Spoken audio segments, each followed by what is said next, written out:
What do we got going on? We have a full-blown install for you guys today. We are down to the last 2 episodes for this white TJ. Afterwards, we are going to get started on this LJ over here. Hint, hint, one of our first episodes is going to be a lift kit installed by a certain company that we absolutely love. That rhymes with metal. It rhymes with cloak metal. Low. We're so excited for that episode, but first we have 2 more of these with this white Jeep TJ. We will probably have some more of these episodes down the line on the white TJ, but we just want to get started on the LJ. Now, it is over 100 degrees outside, but we have a cool install for you. Arlene, what are we doing today? We are installing upper and lower control arms on this baby. Yes, we are, and these are for max speeding rods. These are the most affordable, heavy-duty control arms you could buy. Why don't we get to the install?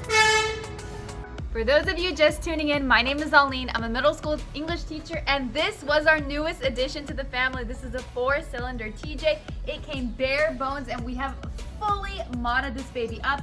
Make sure to check out all the episodes in the series to get caught up. So here are the goods. The link for this will be in the description. There's 6 control arms here total. Why don't we go ahead and unbox this bad boy?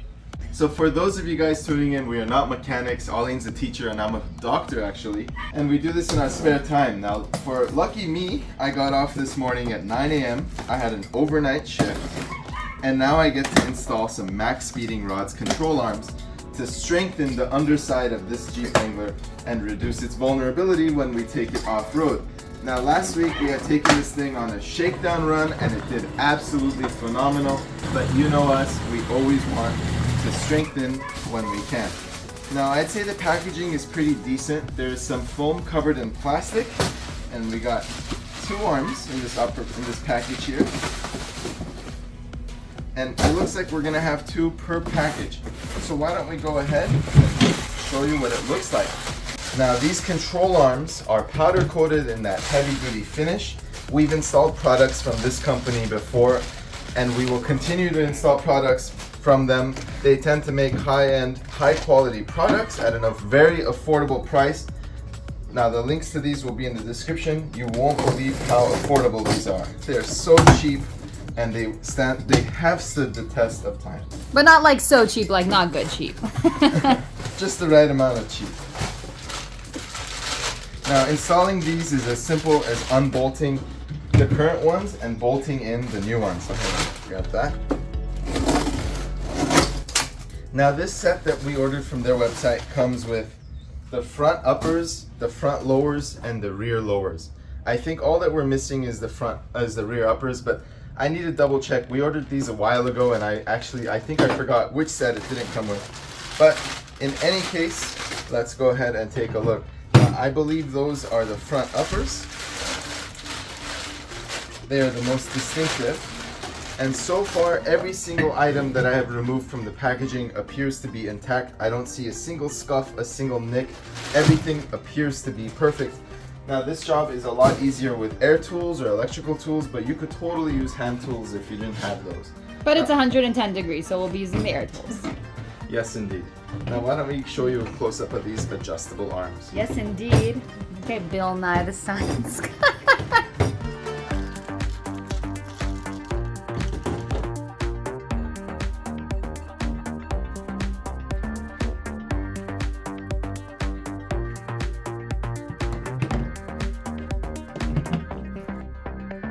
So just to clarify, these are polyurethane bushings.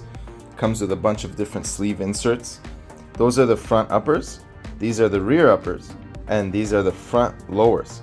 Now the kit does not come with the rear lowers, which we will eventually get from somewhere else. But why don't we go ahead and install these? We're going to install them at original length. We're not going to try to change the pinion angle. If you want to see an episode on pinion angle, just search pinion angle on our channel. We've made a full install video on our Rubicon. Let's get started. Let's start with the front lowers. Let's remove them one by one. You can go ahead and turn that steering wheel just to give you a little bit of extra clearance to access those bolts.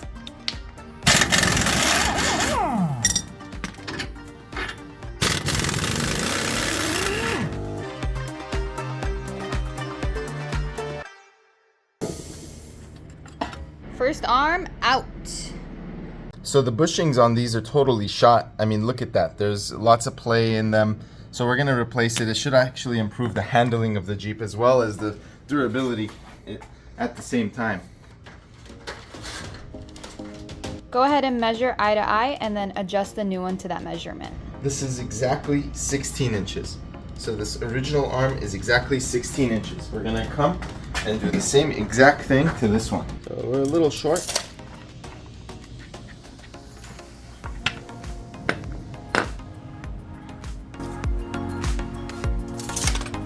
Go ahead and grab your bolts and just thread it through and do the same on this side. So looks like we overshot.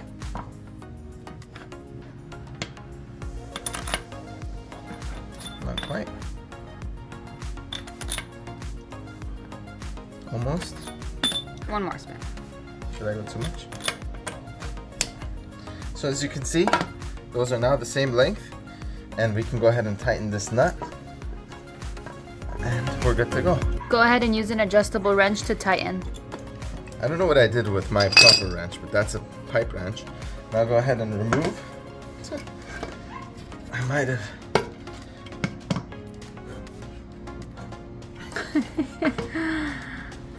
There we go. So now it's locked into position. We'll go ahead and reinstall.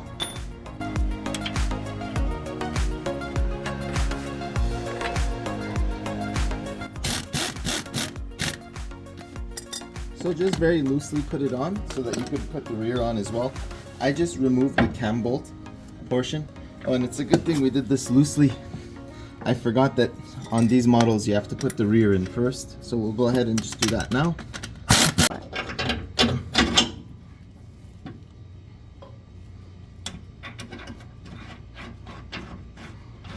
Sometimes when you think too much, you do the ducky face.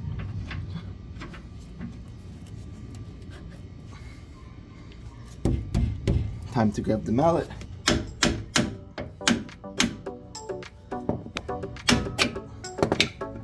And now you can tighten everything down.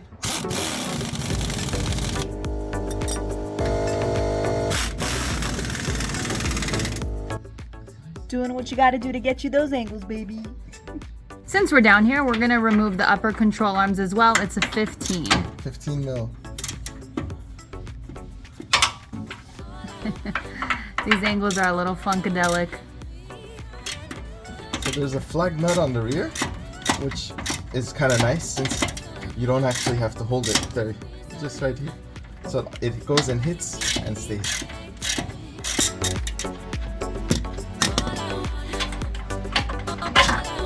All right.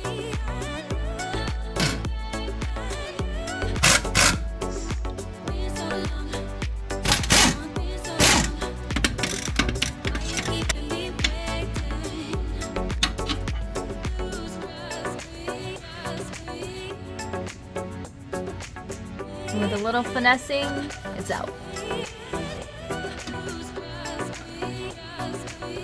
Similar next steps, we're gonna measure and adjust accordingly. Also, try to wear gloves when you do this job. I am not wearing gloves because it is really, really hot out, and I'm not a fan of gloves in the heat. But as a result, look at my fingers. Imagine having to see patients like that the next day. Tighten it off.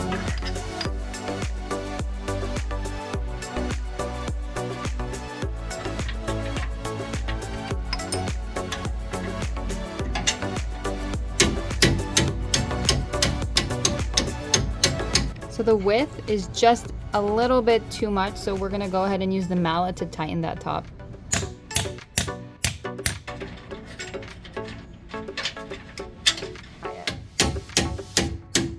Yep, sit. Going back to tighten.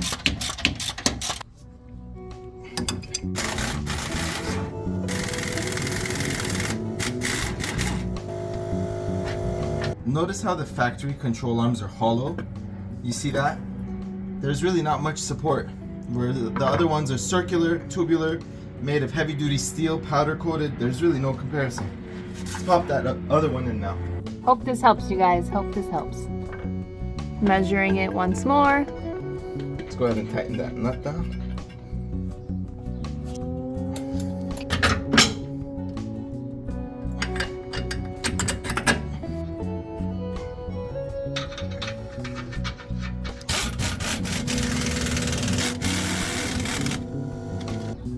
And tighten. Onto the front.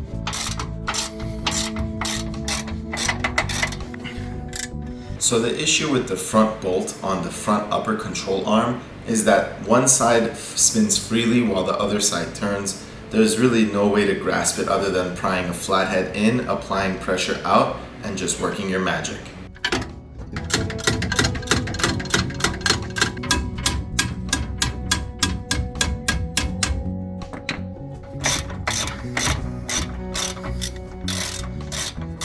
And the uppers are out. Greg is measuring right now, adjusting, and let's get that thing slapped in.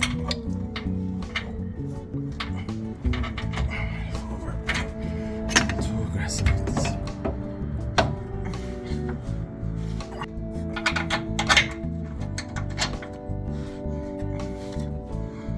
Yeah, you might need something. We just finished up with the front. Not that bad of a job, but it's getting pretty hot. All that we have left is the rear uppers. I'm gonna do this in a little bit. I think Arlene and I are gonna jump in the pool. What do you think, Arlene? Sounds good.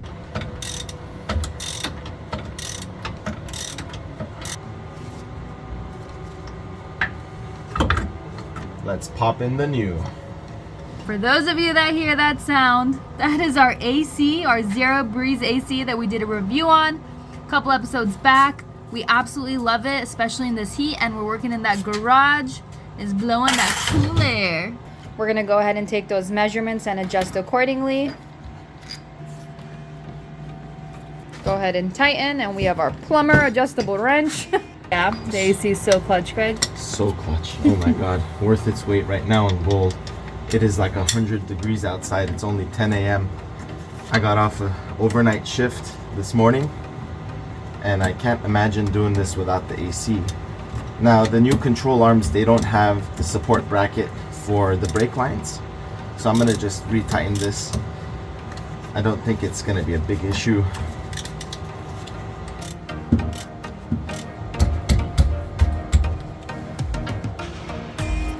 Doing great.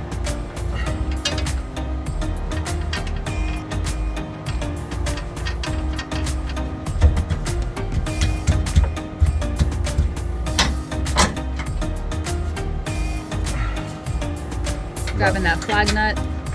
Nice.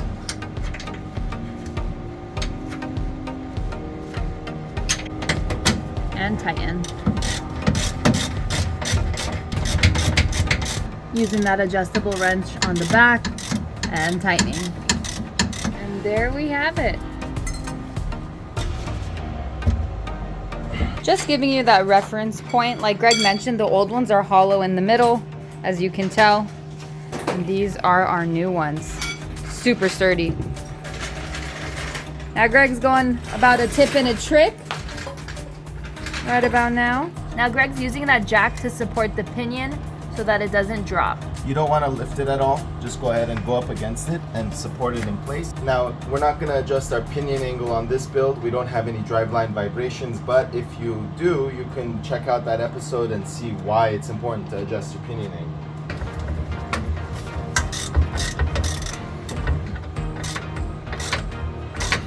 The second bolt's right behind that exhaust.